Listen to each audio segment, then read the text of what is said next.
जय जगन्नाथ मु ज्योतिर्विद डॉक्टर भवानी शंकर महापात्र आपण मानू भाग्य दर्पण कार्यक्रम स्वागत जनाऊँ। आमे आज आलोचना करिबा जे व्यक्ति विशेष अनेक समय देखा दिए विभिन्न समस्या को नहीं पीड़ित थाए बा चिंतित थाए। समस्यार अनेक समय मूल कारण थाए व्यक्ति सरल मना होई अन्य को विश्वास करी निजर अति आपणार लोक बंधु परिजन सांगसाथी को किसी आर्थिक साहाय्य करि थाए, किंतु साहाय्य परिवर्ते से साहाय्य बा हाथ उधारी जो दे थाए लोक को उधारी दे थाए साहाय्य करि थाए व्यक्ति ठीक समय से अर्थ बा साहाय्य को फेरस्त करे नाही, जहाँकि अत्यधिक चिंतार कारण एभली समस्या जो मान सहित घटी से जानी बेले बेले लोक मानकर बा आपणकर चिन्हाण व्यक्ति विशेषकर बा बंधुंकर बेले बेले मुह उपर आप किसी कहींपारे से आपण सामना को आसवे जे मोर गोटे समस्या हो जाए मोर ये 5 लाख दरकार आर्थिक साहाय्य 10 लाख टाँग हेल्प कर था 50,000 दे था 30,000 दे था बा 20,000 दे था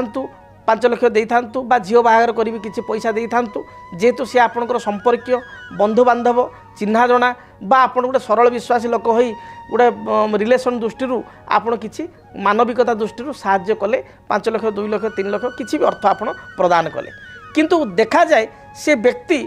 आपण को से जो आपण को साहाय्यर अर्थ परिशोध करने बदल में सी आपण को पैसा फेरस्त दिए ना, जोपाई अनेक समय देखा दिए परिवार रे स्वामी स्त्री मध्य झगड़ा हुए, पिता पुत्र मध्य अशांति हुए जे तू तो सांग को देदेलु बापा कहे पुओ को तू सांग को देदेलु सांग को तो कथा हेल्ले बुझु मुझे टंकाटे दे पारि तोते बा तो कथा बुझीपार अभिमान रे बापा कहती बा माँ कहती बा स्वामी स्त्री भितर ये झगड़ा हुए तुम तो देदेल भूत को देदेल टंकाटे मिलूनी तेणु बर्तमान केमती कौन कर मुझे जानी मोर ये जिनटा दियो।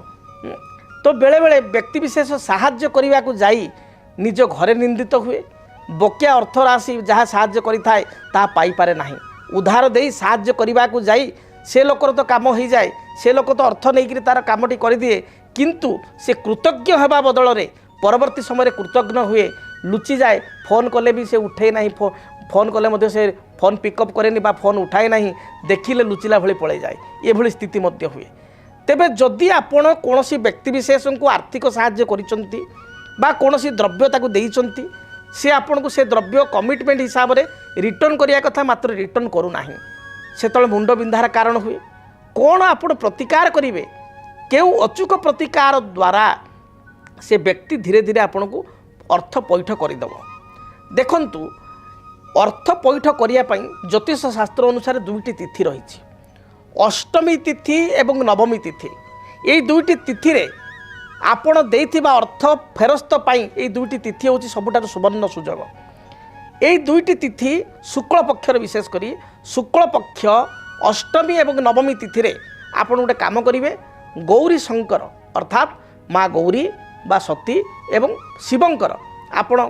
ब्राह्मण को डाकी किसी पूजा करेंगे एवं पूजा स्थल रे आपण समस्त देवादेव को देवती को किसी आहुति देवे, किसी हवन करेंगे बा आहुति देवे एवं आहुति रे सुनिश्चित भाव में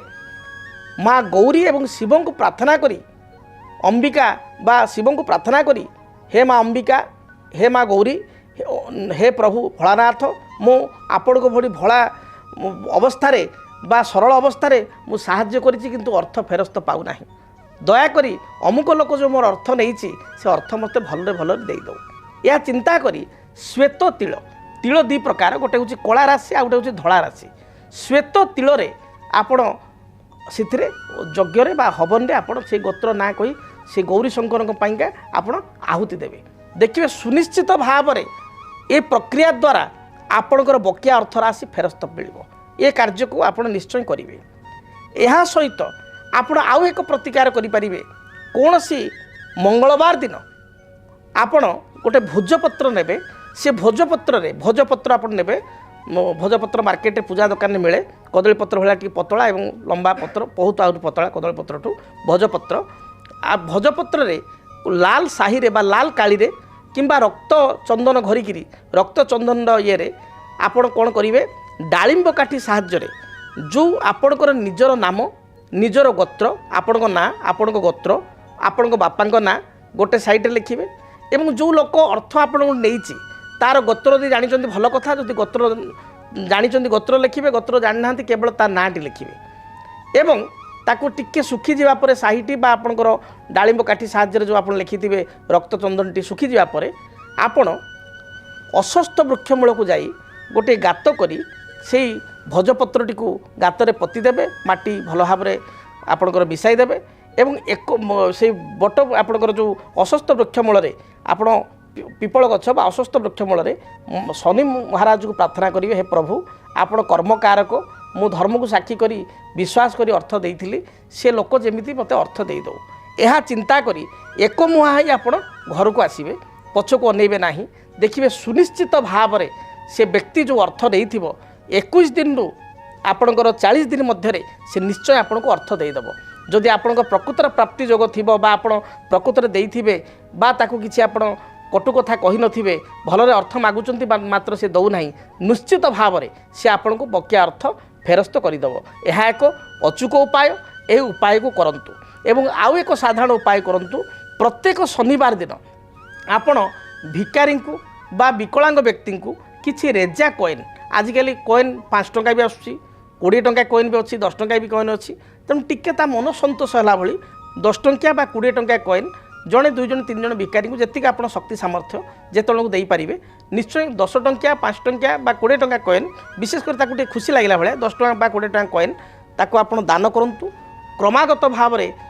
କୃଷ୍ଣପକ୍ଷ ଶନିବାର ଠାରୁ ଏ କାର୍ଯ୍ୟ କରିବେ। କୃଷ୍ଣପକ୍ଷ ଶନିବାର ଠାରୁ କ୍ରମାଗତ ଭାବରେ ଆପଣ 7-8 ଶନିବାର କରନ୍ତୁ। ଦେଖିବେ ସେ ବ୍ୟକ୍ତିବିଶେଷ ଯିଏ ଆପଣଙ୍କ ଠାରୁ ଅର୍ଥ ନେଇଛି, ଉଧାର ଅର୍ଥ ଆପଣ ଫେରସ୍ତ ଦେଉନାହିଁ, ତାହେଲେ ନିଶ୍ଚୟ ଫେରସ୍ତ ଦେଇପାରିବ।